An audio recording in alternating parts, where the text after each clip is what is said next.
Hello' everyone, career maker YouTube চেনেলটোলৈ আপোনালোকক আকৌ এবাৰ স্বাগতম।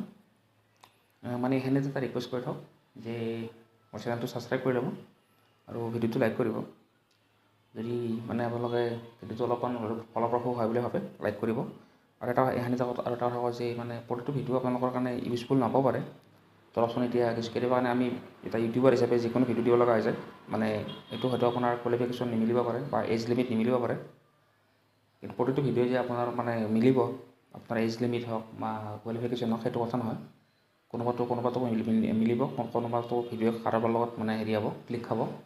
চ' এটা ইউটিউবাৰ হিচাপে আমি যিকোনো ভিডিঅ' দিব লগা হৈ যায়, সকলো মানে এডভাৰটাইজ হওক, চাকৰিৰ জব ভেকেঞ্চি হওক, সকলোখিনি দিব লগা হৈ যায়।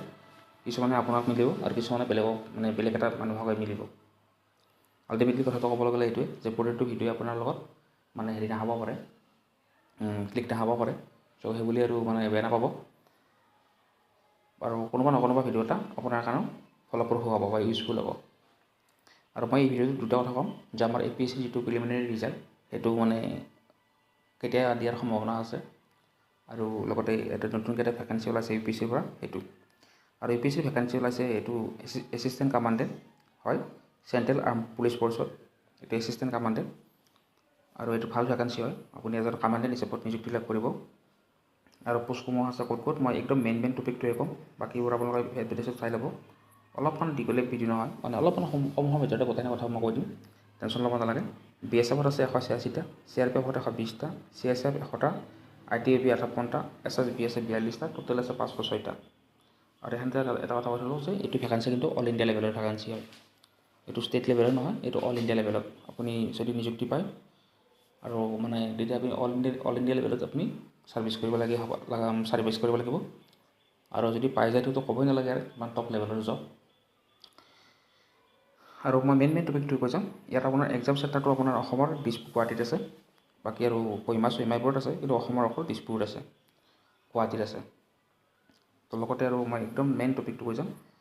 আৰু আপোনাক ইয়াতে চাই লৈছোঁ আমি, নেশ্যনেলিটি হ'ব লাগিব আপোনাৰ ইণ্ডিয়ান হ'লেই হ'ল, বাৰু মেল ফিমেল দুটাই পাৰিব।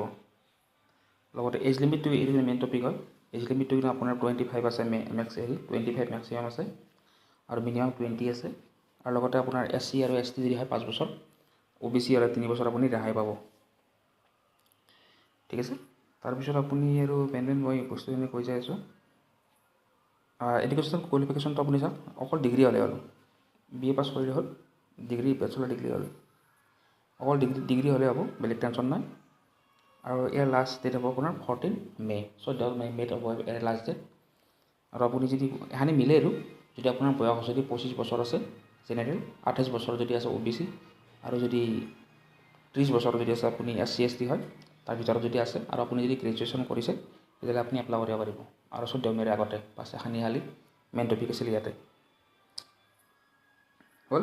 আৰু মই এতিয়া নেক্সট টপিকটো কৈ আছোঁ, এইটো হৈছে আমাৰ APSC যিটো ৰিজাল্টৰ কথা কওঁ। মানে যোৱাকালি এটা MPPSC মানে জানে নহয়, মধ্যপ্ৰদেশৰ যিটো পাব্লিক ছাৰ্ভিচ কমিশ্যন আছে, মধ্যপ্ৰদেশৰ পাব্লিক ছাৰ্ভিচৰ যিটো কমিশ্যনৰ মানে হেৰি আছিল, মানে এক্সাম আছিল, সেইটো অহাকালি আছিল 28 তাৰিখে।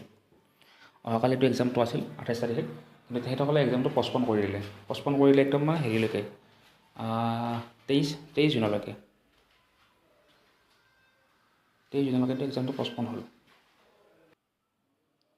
MPPCৰ যিটো প্ৰিলিমিনাৰী এক্সামিনেশ্যন সেইটো অহাকালি মানে 28 তাৰিখে, 28 এপ্ৰিলত হ'বলগীয়া কথা আছিল, কিন্তু এতিয়া 23 তাৰিখে হ'ব, 23 জুনত হ'ব। চ' আমাৰ APSCও এইটো ৰিজাল্ট সেইটো অলপমান দিলে হ'বও পাৰে, সেইটো মই নাজানো, ডাইৰেক্টলি ক'ব নোৱাৰোঁ। কিন্তু মানে এই যিটো আমি MPPCৰ যিটো মানে এক্সাম আৰু প্ৰিলিমিনাৰী এক্সাম, সেইটোক বেছ কৰি কথা কৈছোঁ মই। আৰু আপোনাৰ হয়তো দিলে হ'ব পাৰে।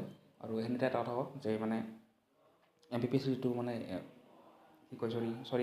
MPPCৰ যিটো মানে এক্সাম আৰু এইটো ইলেকশ্যন, যিটো মানে লোকসভাৰ ইলেকশ্যন, সেইটো আপোনাৰ 13 তাৰিখে যিটো 4th ফেজ, তেতিয়া মানে যিটো ইলেকশ্যনটো শেষ হ'ব, সমাপ্ত হ'ব মধ্যপ্ৰদেশত।